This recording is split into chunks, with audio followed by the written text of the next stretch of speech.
Hello and welcome back to The Draw, a Fairway to Grain podcast, and this was another exciting week in the world of golf. We had a repeat major winner again on the women's side. We had a first time or winner who hasn't won a long time back and another playoff at the ISCO Championship, but we're going to start with the LPGA and the Ladies European Tour event, and Haeran Ryu wins another major. It is her second major of the year. She joins Nelly Korda as the only other major this year with a major championship. With winning the Amundi Evian Championship, she joins a player of other South Korean golfers that have won two majors in a year, joins Lee Ko and Inbee Park, who both have done it. One did in 2015, the other did in 2013. So she joins a pretty historic group of golfers, and she's kind of taken the major championship wave by storm over the last two events. She won the women's PGA up at Hazeltine. Now she wins this one. She wins this one in playoff, which after the third round, if you'd have said she was going to be in a playoff for the victory, it would have been shocking. She shoots a third round 60 for the lowest score in major tournament history, has a putt for 59, leaves it a couple inches short. The video of her realizing that she left a putt for 59 short is great. Go check that out. She's counting it up and realizes, oh man, what did I do? She only made two birdies in her final round. She made a birdie on the 18th hole to force a playoff with Brooke Henderson, and then makes a birdie on the first playoff hole to defeat Brooks Henderson, who we have talked about her Sunday final round. She made 3 eagles in her final round on Sunday, including a hole-in-one and then 2 eagles on par 5s. And again, it's her second straight top 3 finish in a major championship. She was right there in Hazeltine with you. She's played really well. She's a former major champion. You know, she's going to be one of the favorites heading to the last one here in a couple of weeks. It just was a fantastic tournament on the women's side. Again, the majors have lived up to the hype. They've had some drama in it. This one going into the playoff with the last major champion and Brooke Henderson, like I said, who's won a major championship, has just been great. The course was great. The tournament, again, it's been another successful major tournament for not just the women's golf, but the game of golf as a whole. So congratulations to you picking up her second major of the season, second of her career. It's her 5th career victory. It's the first time she's won twice in the same season, and to be your 2 wins, to be 2 major championships, is great. I mean, she becomes the first Korean to win this event since Jin Young Ko in 2019. It was just really a great day for South Korea golf, because over on the PGA Tour and the DP World Tour, you had Tom Kim, who broke a long winless drought, and just a couple years ago, he was one of the best young players in the game. He had won 3 times. He was all the way up to 11th in the world, and then kind of struggled since 2023 after that second win at the Shriners Children Open. There have been glimpses here and there. He finished high at the U.S. Open. I think it was 3rd. You know, he played well in TGL, which, yes, TGL is not the same as a PGA Tour event, but again, he made that hole-in-one in the TGL event that sent them into a playoff hole. So there have been glimpses of Tom Kim kind of returning to the Tom Kim that made it all the way up to the 11th ranked player in the world. So for him to come back from behind, he started the day a shot behind, and there was Minwoo Lee and Matt Fitzpatrick and Robert McIntyre, 3 proven winners on the PGA Tour, and so is Tom Kim. But for him to come back and win it and do it in a fashion where he shoots 64, him and Rory McIlroy shot the lowest round of the day during the 4th round and gets his 4th career PGA Tour win.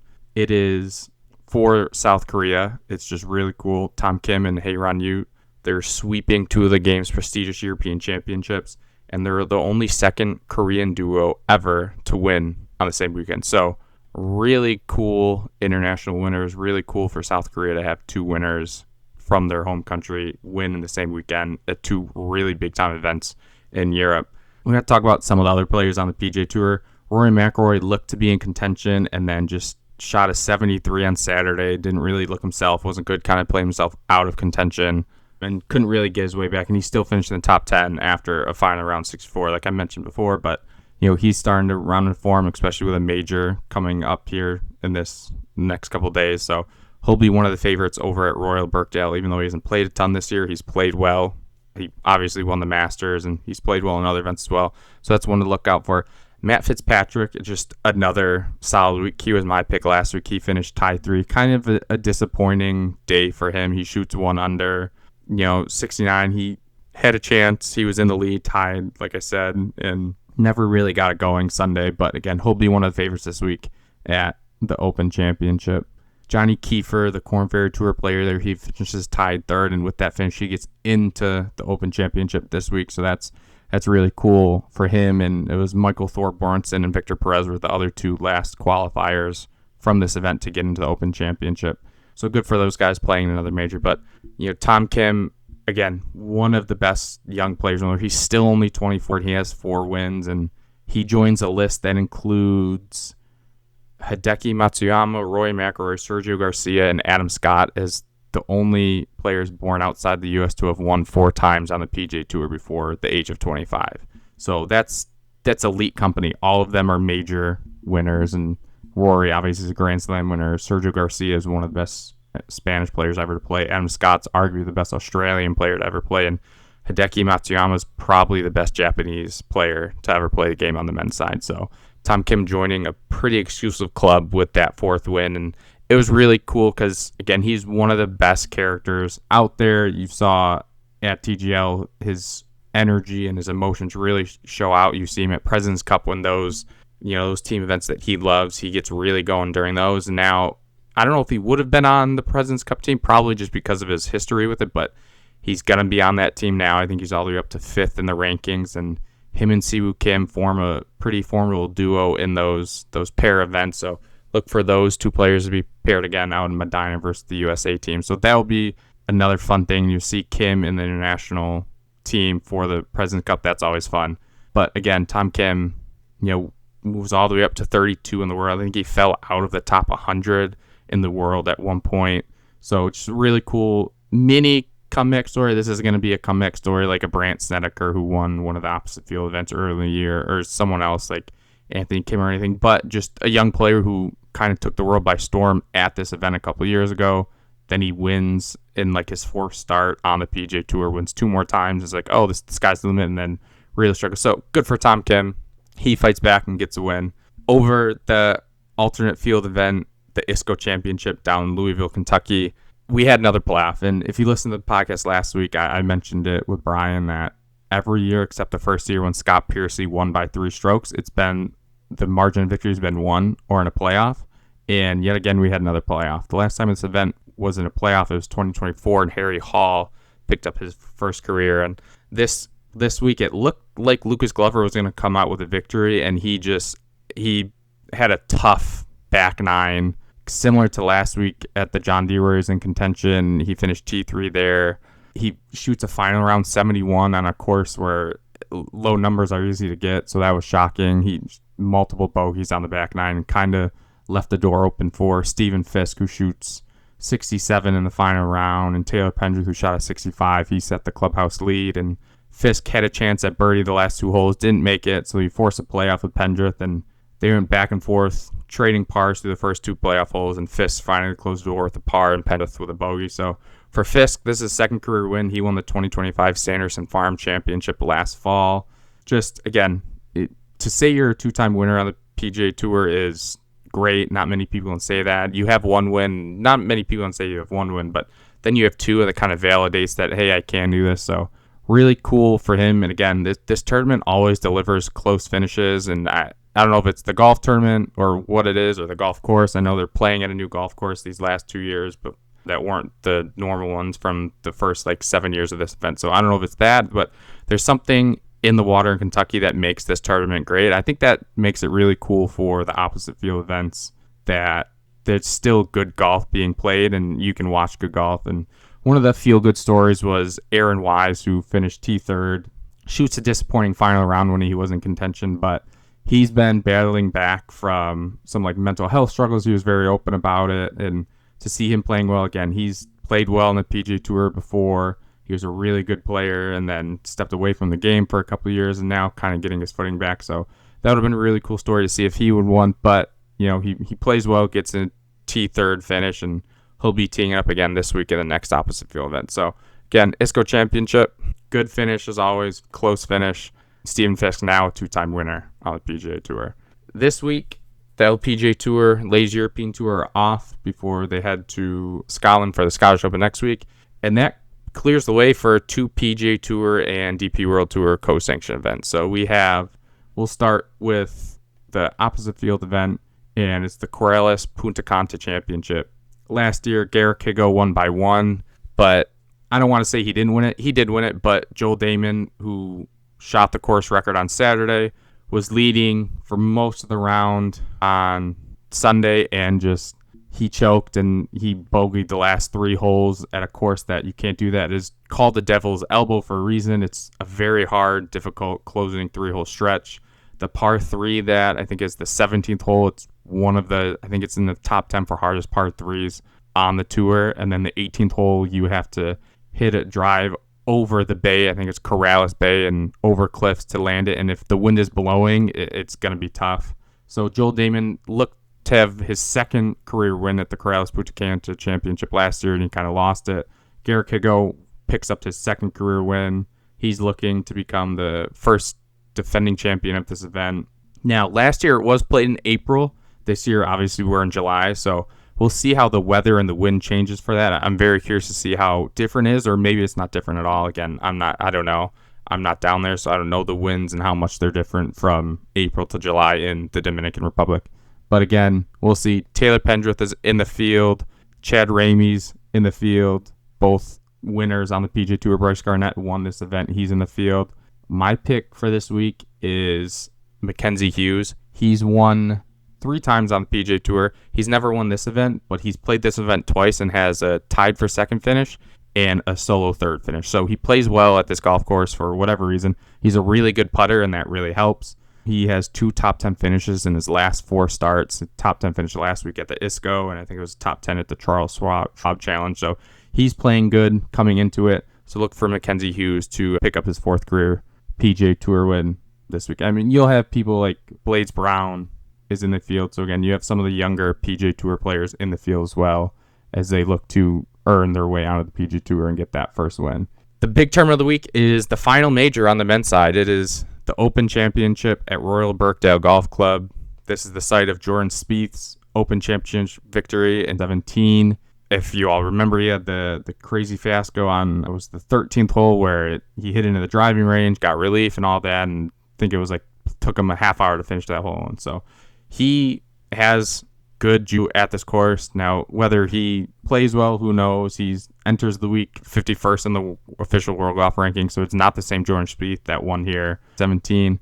But again, course where he's familiar with, where he has good memories, you never know what could happen, especially if the wind and stuff picks up. And from what I'm hearing, it's very hot over there, so the course is very burned out and dry. So I think you're gonna see people struggle to stop the ball on the green. I think you're going to see a lot more, I think maybe low running shots or people playing low worm burners to kind of get that roll out. So that's really exciting to see.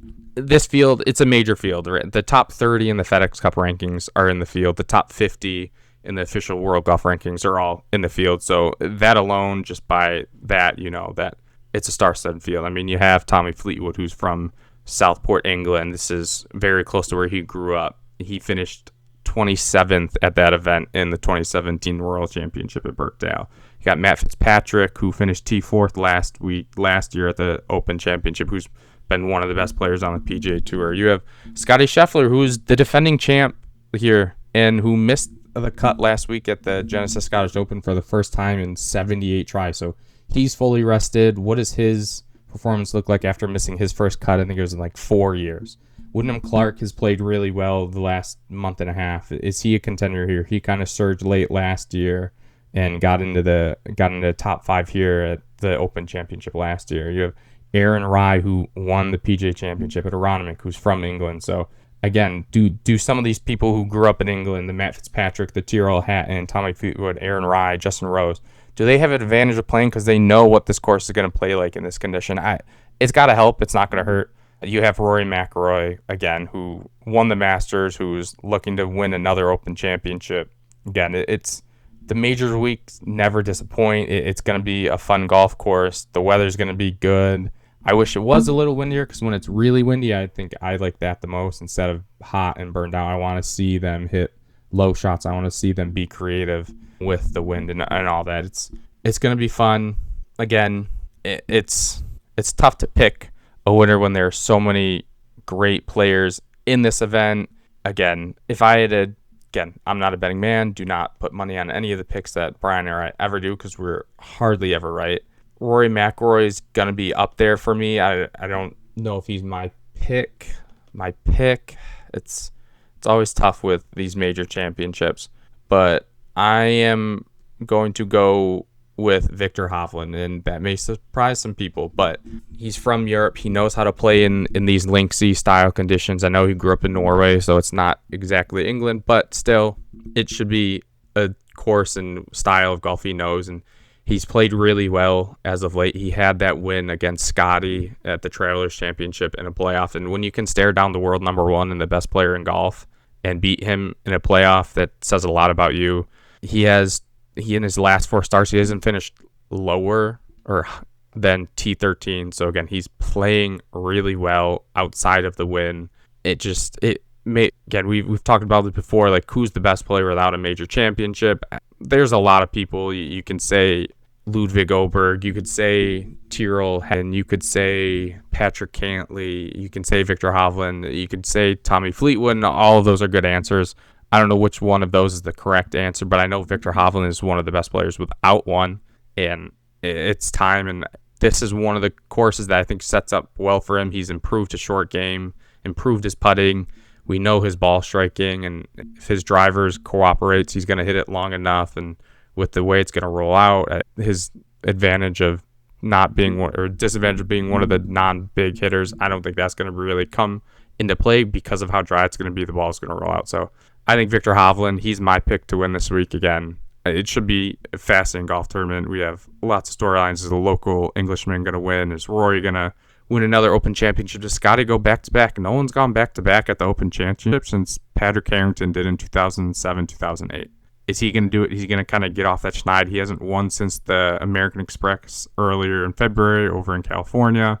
Again, Scotty's still Scotty. We understand that he hasn't won like he has in other years, but I think that's just the game of golf has grown and there's parity in it. And again, like Brian had mentioned before, that's good for the game of golf. We don't need Scotty winning every week or every other week or whatever it is. So again, look for Viktor Hovland. He's my pick at the Open Championship. Mackenzie Hughes, my pick at the Corales Puntacana Championship. No LPGA or Ladies European Tour events this week. They'll be next week. Keep an eye out on our Instagram and our website, fairwaygreen. On Instagram, I will have daily recaps of each of these rounds. As soon as the last putt drops in the hole, I'll be writing a recap for that day. So go check those out on our website. And then, as always, check out our preview articles and recap articles on the Fairway Green.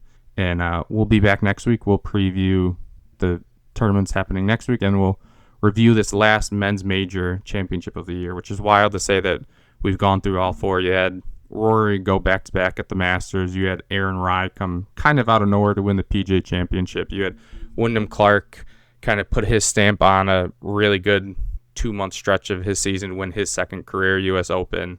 And now who's going to be that last person to win their first career major, become a multiple-time major winner, who knows? But, you get that claret jug, you to be called champion golfer of the year for the next whole year. So it should be really cool. Again, check us out on our website and enjoy the golf this week.